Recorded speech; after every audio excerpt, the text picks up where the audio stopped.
Hello everyone, we're back with the second chapter of The Worst Witch, the very first book in the series. Unfortunately, since we read the first chapter, in that time, Jill Murphy has died, but I wanted to carry on reading because her spirit is so vibrant in all her stories, and it has meant so much to be able to read her stories during lockdown. And I've lit a little candle, so it's just good to remember her as we read and to know that she's with us every time we read a story. So this is chapter 2 of The Worst Witch.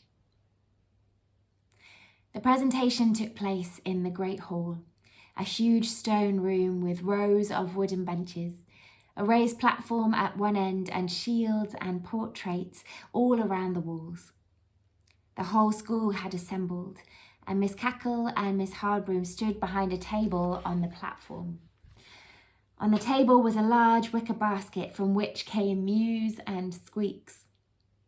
First of all, everyone sang the school song, which went like this. Onward, ever striving onward, proudly on our brooms we fly, straight and true above the treetops, shadows on the moonlit sky. Ne'er a day will pass before us when we have not tried our best, kept our cauldrons bubbling nicely, cast our spells and charms with zest. Full of joy we mix our potions, working by each other's side. When our days at school are over, let us think of them with pride. It was the usual type of school song, full of pride, joy, and striving. Mildred had never yet mixed a potion with joy, nor flown her broomstick with pride. She was usually too busy trying to keep upright. Anyway, when they had finished droning the last verse, Miss Cackle rang the little silver bell on her table, and the girls marched up in single file to receive their kittens. Mildred was the last of all. When she reached the table, Miss Cackle pulled out of the basket not a sleek black kitten like all the others, but a little tabby with white paws and the sort of fur that looked as if it had been out all night in a gale. Here he is, right here. I don't know if you can see. There's Tabby, just there. We ran out of black ones, explained Miss Cackle with a pleasant grin. Miss Hardbroom smiled too, but nastily. After the ceremony, everyone rushed to see Mildred's kitten. I think HB had a hand in this somewhere, said Maud darkly. HB was their nickname for Miss Hardbroom. I must admit, it does look a little bit dim, doesn't it? Said Mildred, scratching the tabby kitten's head. But I don't really mind. I just had to think of another name. I was going to call it Sooty. Let's take him down to the playground and see what they make of broomstick riding. Almost all of the first-year witches were in the yard, trying to persuade their puzzled kittens to sit on their broomsticks.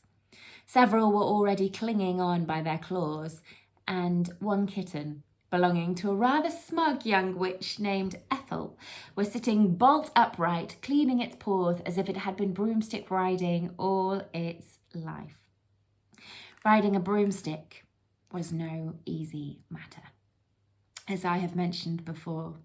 First, you ordered the stick to hover, and it hovered lengthways above the ground. Then you sat on it, gave it a sharp tap, and away you flew. Once in the air, you could make the stick do almost anything by saying right, left, stop, down a bit, and so on. The difficult part was balancing. For if you leaned a little too far to one side, you could easily overbalance, in which case you would either fall off or find yourself hanging upside down, and then you would just have to hold on with your skirt over your head until a friend came to your rescue. It had taken Mildred several weeks of falling off and crashing before she could ride the broomstick reasonably well, and it looked as though her kitten was going to have the same trouble. When she put it on the end of the stick, it just fell off without even trying to hold on. After many attempts, Mildred picked up her kitten and gave it a shake. "Listen," she said severely, "I think I shall have to call you stupid. You don't even try to hold on. Everyone else is all right. Look at all your friends." The kitten gazed at her sadly and licked her nose with its rough tongue. "Oh, come on," said Mildred, softening her voice. "I'm not really angry with you. Let's try again." And she put the kitten back on the broomstick, from which it fell with a thud. Maud was having better luck. Her kitten was hanging on grimly upside down. Here it is. Hanging on for dear life. "Oh well," laughed Maud. "It's a start." "Mine's useless," said Mildred, sitting on the broomstick for a rest. "Never mind," said Maud. "Think how hard it must be for them to hang on by their claws." An idea flashed into Mildred's head, and she dived into the school, leaving her kitten chasing a leaf along the ground and the broomstick still patiently hovering. She came out carrying her satchel, which she hooked over the end of the broom and then bundled the kitten into it. Here it is. Just tucked in right there. The kitten's astounded face peeped out of the bag as Mildred flew delightedly round the yard. "Look, Maud," she called from 10 feet up in the air. "That's cheating," said Maud, looking at the satchel. Mildred flew back and landed on the ground laughing. "I don't think HB will approve," said Maud doubtfully.